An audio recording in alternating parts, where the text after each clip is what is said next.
The first time I realized someone had stolen my land, I was staring at the landing lights of a plane coming straight toward my hay field. The low growl of a piston engine rolled across the valley before sunrise, vibrating through the porch railing beneath my coffee mug. At first I figured the pilot was lost. We get crop dusters now and then, and every few months a helicopter cuts across the hills looking for utility lines. But this sound was different. It wasn't circling. It wasn't searching. It was committed. The engine settled into a steady hum as the aircraft dropped lower, skimming over my old oak trees with the confidence of someone arriving exactly where they expected to be.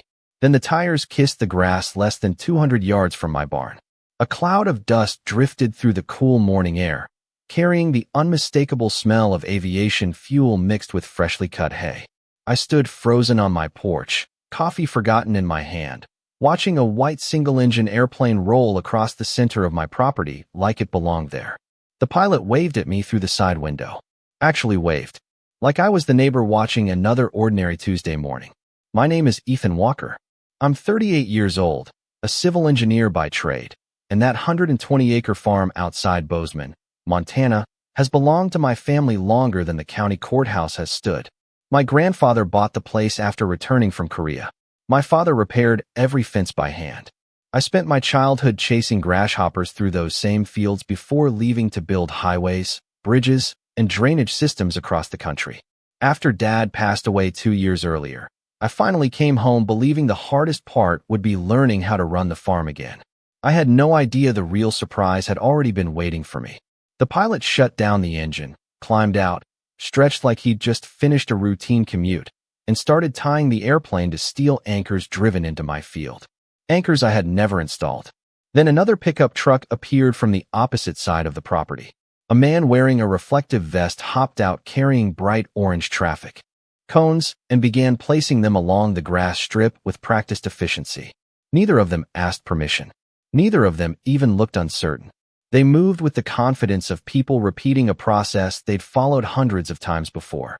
I walked toward them, boots crunching through dry grass, still trying to convince myself there had to be some reasonable explanation. Before I could say a word, the man in the vest smiled and said, "Morning. You're early today." Early? I stared at him, then back at the airplane sitting squarely in the middle of my field. My field, the one listed on every deed, tax record, and survey my family had ever owned. That's when I noticed something that made the hair stand up on the back of my neck. Faded white runway markers stretched across the grass beneath the morning dew. They weren't fresh. They had been there long enough to weather into the landscape. And if those markings were old, then only one possibility remained. Someone had been landing airplanes on my land for years without me ever knowing. 18 months before that airplane touched down, I believed I was finally coming home for good. After nearly 15 years designing highways, flood control systems, and rural infrastructure projects across the Mountain West, I had packed everything I owned into a pickup truck and pointed it toward the only place that had ever truly felt like home. My father had passed away quietly after a long illness, and there was never any question about what came next. The Walker farm was not simply another piece of real estate. It was 120 acres of family history, every fence line carrying memories, every cottonwood tree marking stories my grandfather loved to tell on summer evenings. He bought the property in 1956 with money he saved after returning from military service.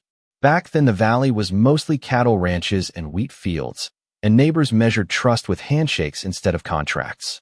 My father expanded the hay operation during the 1980s, adding irrigation improvements one careful project at a time without ever borrowing more money than he could repay.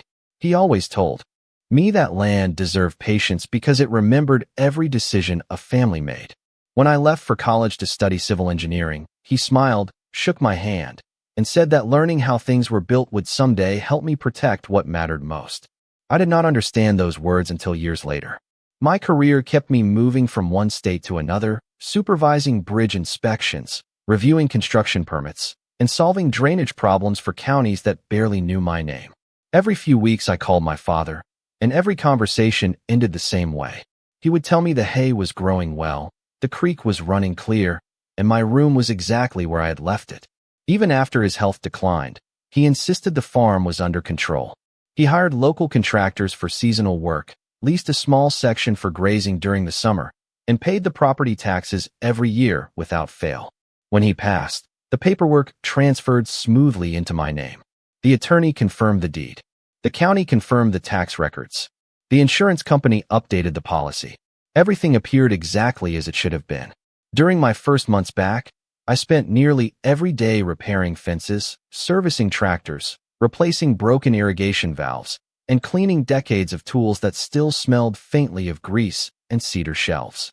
The mornings began with birdsong drifting over the fields and the familiar scent of fresh alfalfa carried on cool mountain air. It felt like the farm was welcoming me home one sunrise at a time. Looking back, the clues had been there all along. Tire tracks appeared in places I rarely visited. Gates I distinctly remembered closing somehow stood open the next morning. Once I found fresh aircraft fuel stains near the far pasture and assumed someone had dumped old equipment nearby. Another afternoon, I noticed grass that looked unusually flat across one long stretch of the field, but I blamed heavy rain and grazing cattle. Each explanation sounded reasonable because I never imagined anyone would treat private farmland like public infrastructure. Standing there beside that unexpected airplane, every one of those forgotten details suddenly connected into a picture that made my stomach sink. None of those signs had been accidents. They had been evidence. Quietly waiting for the day, I finally noticed what had been happening right in front of me. The man in the reflective vest noticed the expression on my face and let out a small laugh that carried the confidence of someone who believed I was joking. "You really are back for good this time," he said as he extended his hand. "I figured someone from the association would have called you." I ignored the handshake. "What association?" His smile faded for the first time. Before he could answer, a black luxury sport utility vehicle rolled across the gravel access road toward us, its tires crunching over stones that my father had spread years earlier with his own tractor. The driver stepped out wearing pressed white slacks, designer sunglasses, and the kind of practiced smile that looked polished instead of genuine. "You must be Ethan Walker," she said before I introduced myself. "I am Victoria Harrington, president of Cedar Ridge Estates Homeowners Association. Welcome home." She spoke as if we were neighbors meeting over a backyard fence instead of strangers standing beside an airplane parked in my field. The faint scent of expensive perfume drifted through the cool morning air, mixing awkwardly with cut hay and aviation fuel. I folded my arms and asked the only question that mattered. "Why is there an airplane on my property?" Victoria did not hesitate. "Because this community airstrip has served our neighborhood for almost 4 years. Community airstrip. The words sounded so absurd that I honestly thought I had misheard her. She reached into a leather portfolio and unfolded a laminated aerial photograph. A neat green rectangle stretched across the exact section of my pasture where the aircraft now rested. Someone had even labeled it Cedar Ridge Private Landing Area. My land had a new name, and nobody had bothered telling the owner. She pointed towards several custom homes sitting beyond the tree line, homes I could barely see from my barn. "Many of our residents are business owners and private pilots," she explained. The previous arrangement benefited everyone. Local contractors maintained the grass, emergency medical flights could use the strip if necessary, and homeowners contributed maintenance fees through the association. I looked from the photograph back to the field.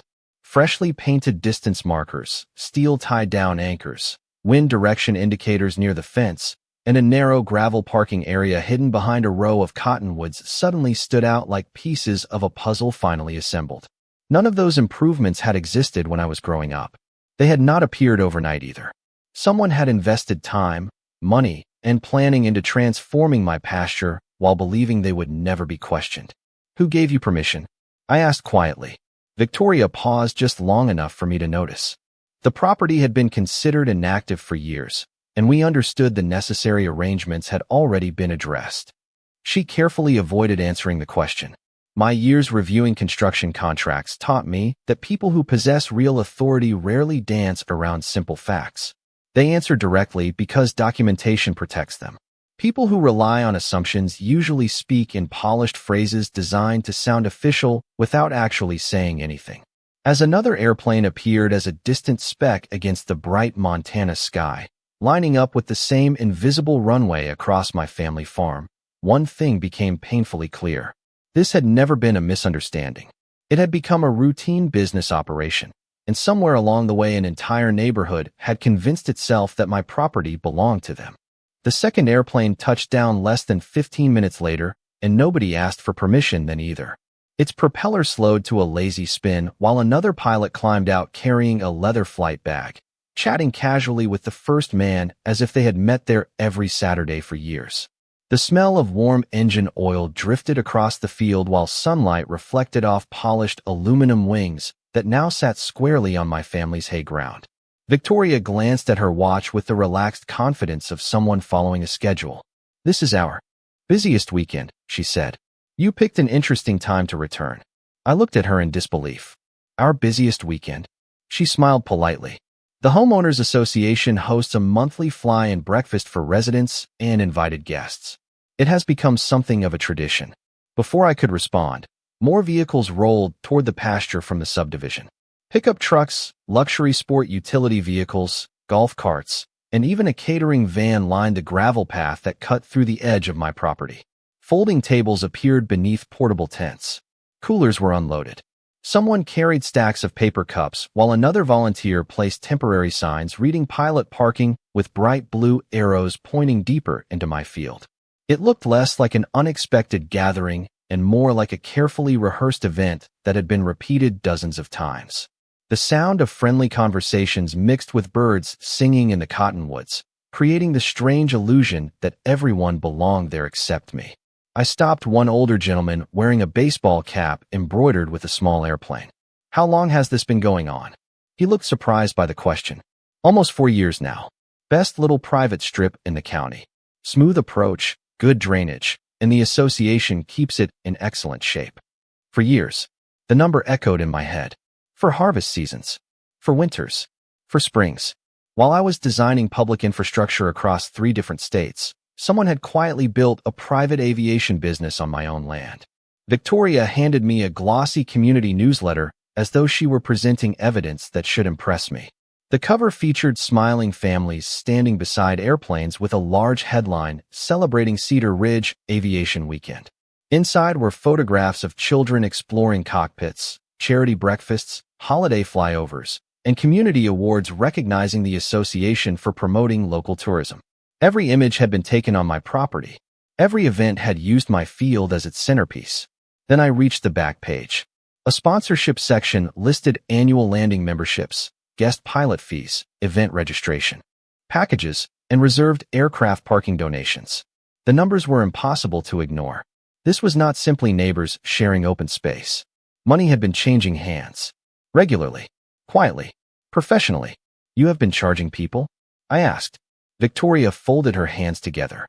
"The association collects maintenance contributions to offset operational expenses. Everything is reinvested into community improvements." Her answer sounded carefully rehearsed, but it revealed exactly what I needed to hear. They were not merely using my land. They were operating an organized activity that generated revenue while presenting it as a neighborhood amenity. As another aircraft circled overhead waiting for clearance to land, I noticed a volunteer standing beside a handheld aviation radio calmly coordinating arrivals.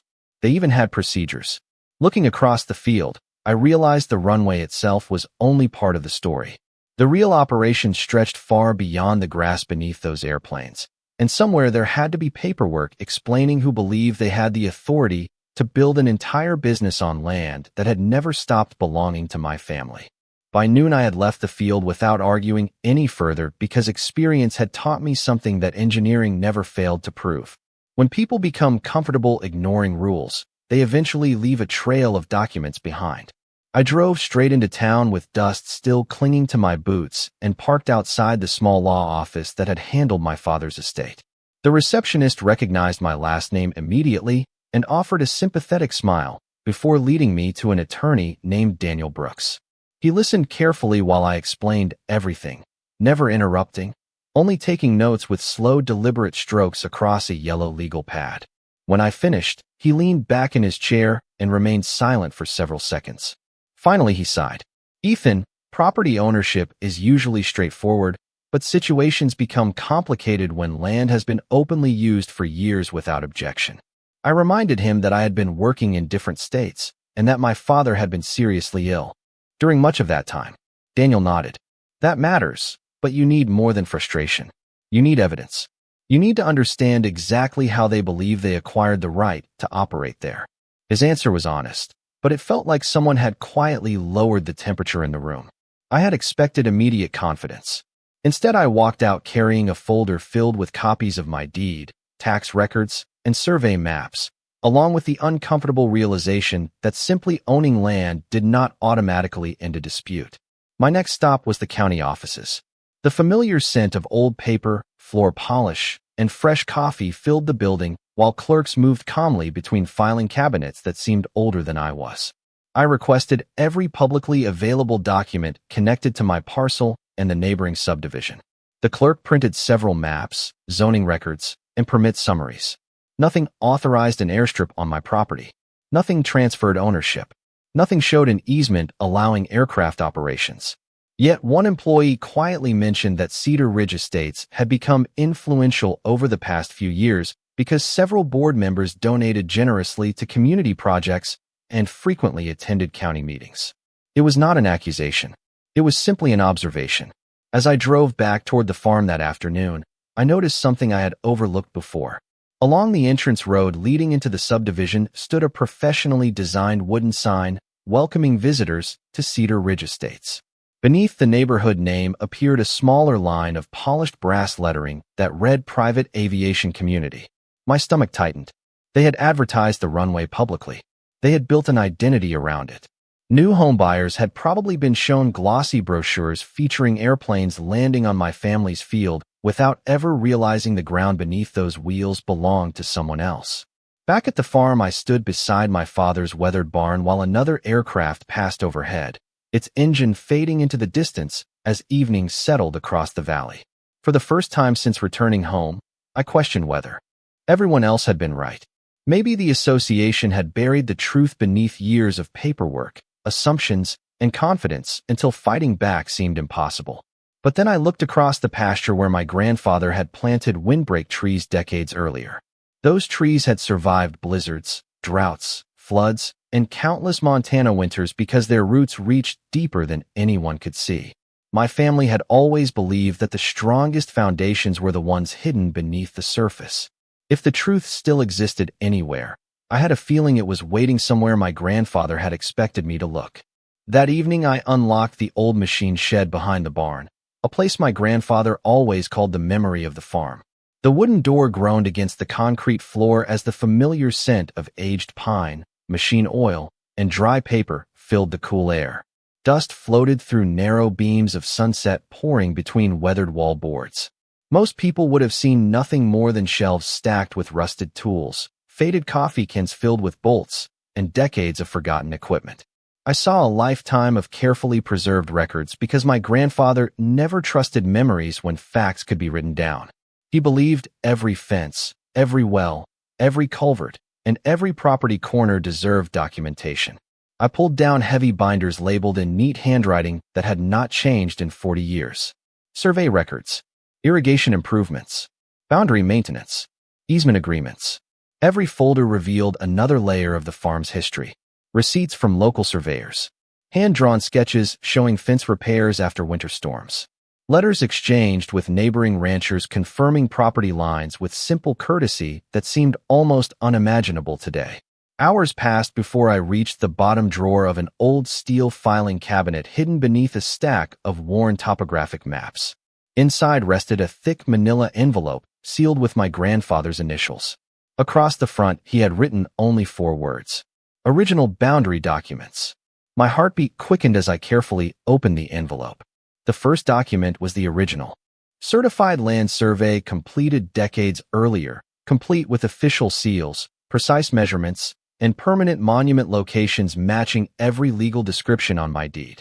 Beneath it lay aerial photographs taken years before Cedar Ridge Estates had ever broken ground. My pasture appeared exactly as I remembered it from childhood, uninterrupted by runway markings, parking areas, or tie-down anchors. Then I found something I had not expected. A professionally prepared engineering survey completed just 5 years earlier during utility expansion for the subdivision. The licensed surveyor had clearly marked every property corner using modern satellite coordinates accurate to fractions of an inch. A bold red line separated Cedar Ridge Estates from my farm, and the entire grass landing strip sat unmistakably inside my boundary. Not partially, not approximately, completely. I continued digging through the envelope until another folder caught my attention. It contained correspondence between my father and the county planning department regarding drainage improvements near the subdivision entrance. One letter specifically warned that no permanent improvements could legally extend onto the Walker property without written permission from the owner. Attached behind it sat the county's official acknowledgement confirming receipt of that notice. Someone at the county had known exactly where the boundary existed before the runway ever appeared. As I spread every document across my grandfather's old workbench, the pieces finally aligned with the precision of a completed engineering drawing. The association had never possessed ownership. They had never received an easement. They had never secured permission. More importantly, official surveys completed within the past few years proved they could not reasonably claim confusion about the property line. Outside, another airplane droned faintly across the darkening valley before disappearing into the evening sky. For the first time since that impossible morning, I did not feel overwhelmed. I felt focused. My grandfather had not left me anger. He had left me something far more valuable. He had left me evidence that had been patiently waiting for the day someone in our family needed the truth more than assumptions. The next morning, I did something Victoria never would have expected. I did absolutely nothing to stop the airplanes. I repaired a fence near the north pasture, mowed around the equipment shed, and waved politely whenever another aircraft descended toward the grass strip. From a distance, I looked like a landowner who had accepted the situation. In reality, every quiet hour became part of a carefully planned investigation. Years spent managing public construction projects had taught me that the strongest case was rarely built with dramatic confrontations. It was built with patient documentation. Before sunrise each day, I positioned small weather-resistant cameras on my own property where they overlooked the runway without interfering with anyone's activities. I adjusted the time stamps, checked battery levels, and recorded exactly where each camera had been placed. Every landing, every departure, every maintenance truck, and every temporary event tent quietly became another piece of evidence. I also began keeping a handwritten journal, just as my grandfather had always done. The date, the time, the aircraft registration number painted on each tail, the number of passengers, the arrival sequence, the departure sequence, even the weather conditions. Every evening, I compared my notes with publicly available aircraft registration databases and flight tracking information. One by one, anonymous airplanes became identifiable owners, businesses, and visitors. Patterns quickly emerged. Saturday mornings were the busiest. Holiday weekends attracted even more traffic. Several aircraft returned almost every month, suggesting annual memberships rather than occasional visits. One afternoon, I noticed volunteers collecting envelopes from visiting pilots before directing them toward reserved parking areas. Another weekend, a portable credit card reader appeared beside the registration table. Nobody tried to hide the transactions because nobody believed they were doing anything wrong. I never crossed onto their temporary event area. I never interrupted a conversation. I simply observed. From my own land, while recording what any property owner had every right to see. During the following 2 weeks, I also visited public offices whenever I had free time. The county recorder provided copies of subdivision plats. The planning department supplied permit histories. Public meeting minutes revealed repeated references to Cedar Ridge's aviation events as community attractions, yet not one document identified any legal authorization allowing aircraft operations on my property. I purchased aerial imagery captured over several different years, and each photograph showed the runway becoming more defined season after season. Fresh mowing patterns evolved into painted markers. Then came parking areas, tie-down anchors, and organized access roads. The transformation had happened gradually enough that neighbors probably stopped noticing it. I created labeled folders for everything. Photographs, videos, surveys, public records, flight logs, property maps, newspaper advertisements promoting aviation breakfasts. Even social media posts proudly uploaded by residents showing smiling families gathered beside airplanes in the middle of my pasture. By the end of the 3rd week, One shelf inside my home office held neatly organized binders thicker than most engineering project files I had managed during my career. The evidence no longer depended on memory or opinion. It documented a complete operation unfolding day after day with remarkable consistency. Looking through those pages late one evening, I realized something almost ironic. Every additional airplane that landed without my permission made their position weaker instead of stronger. They believed time was protecting them. They never considered that every routine arrival was quietly creating another record, another witness, and another undeniable fact that would eventually tell the entire story far better than I ever could. 3 weeks after I began documenting everything, Daniel Brooks called before sunrise and asked a question that instantly told me the waiting was over. "Are your cameras still recording?" I answered yes. "Good," he said. "Do not change anything today." By 8 o'clock that morning, my dining room table had disappeared beneath carefully organized binders. Every survey rested beside certified property records. Every photograph matched a dated flight log. Every aircraft registration connected to a specific landing captured on video. Public advertisements promoting aviation weekends sat next to association newsletters celebrating events held on my land. Daniel reviewed each folder with the methodical focus of someone assembling a bridge one structural member at a time. When he finished, he smiled for the first time since I had walked into his office weeks earlier. "This is no longer a disagreement," he said. "This is documentation." That afternoon, multiple certified packages left his office. One went to the Homeowners Association. Another went to the county planning department. Others were delivered to the title company involved with the subdivision, the association's insurance carrier, and the appropriate aviation authorities responsible for reviewing private landing facilities. Every package contained copies of the same evidence. Nobody could later claim they had never seen the surveys or misunderstood the property boundary. 2 days later, the atmosphere around Cedar Ridge Estates changed completely. Instead of cheerful volunteers setting out folding tables, unfamiliar vehicles began arriving with company logos on their doors. Surveyors unloaded precision equipment and carefully located the original boundary monuments identified decades earlier in my grandfather's records. Representatives carrying clipboards spent hours measuring the grass strip, comparing coordinates against official plats and modern satellite data.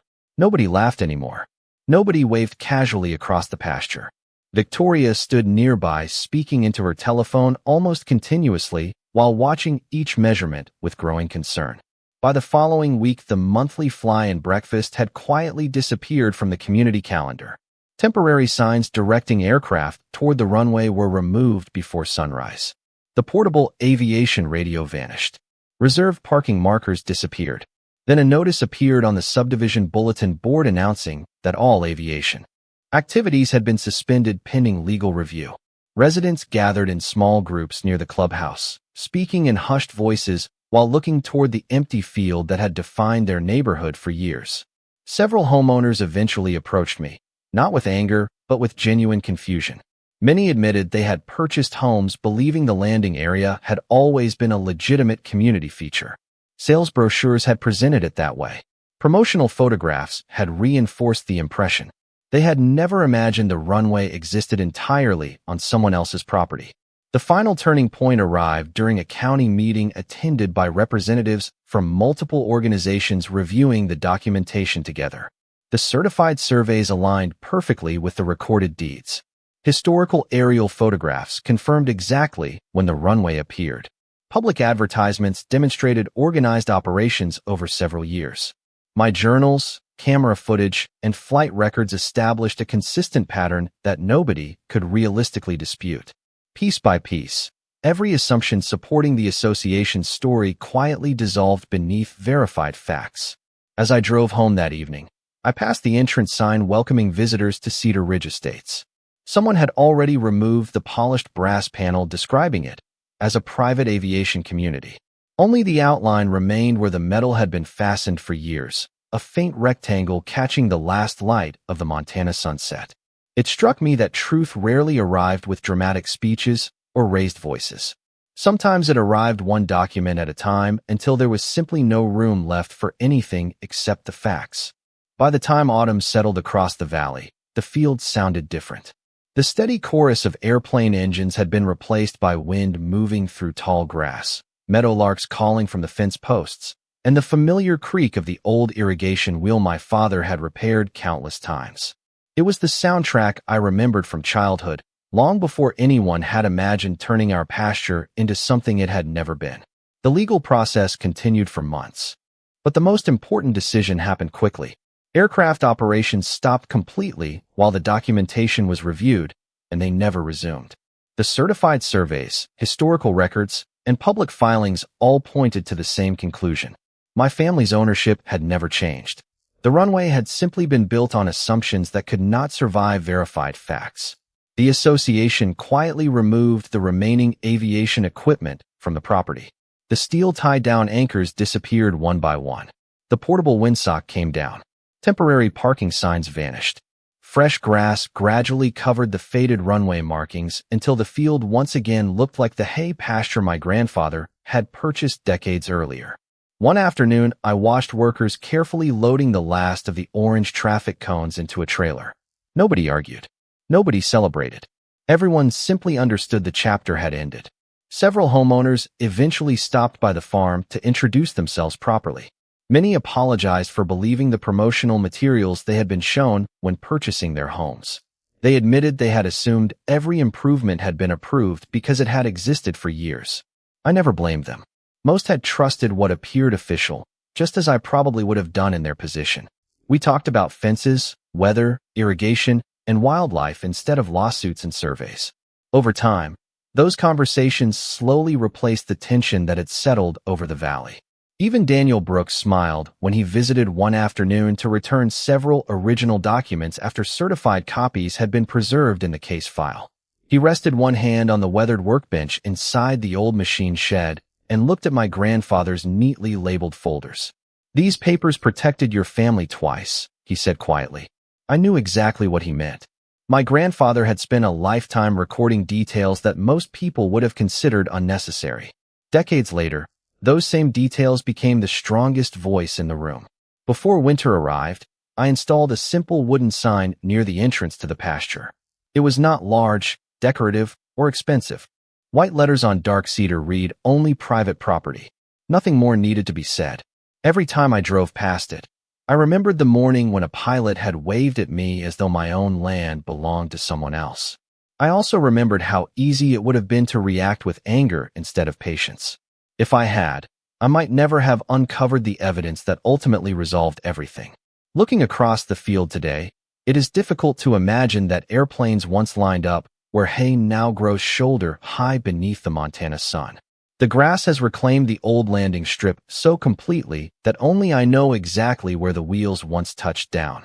Sometimes the strongest victories leave behind no monument at all, only quiet mornings and the certainty that truth does not need to shout to endure. My grandfather used to tell me that land remembers every decision a family makes. Standing there with the breeze carrying the scent of fresh hay across the valley, I finally understood what he meant. Justice was never hidden inside dramatic speeches or loud confrontations. It had been waiting patiently inside a weathered filing cabinet, preserved by careful hands, until the day facts finally found their rightful place.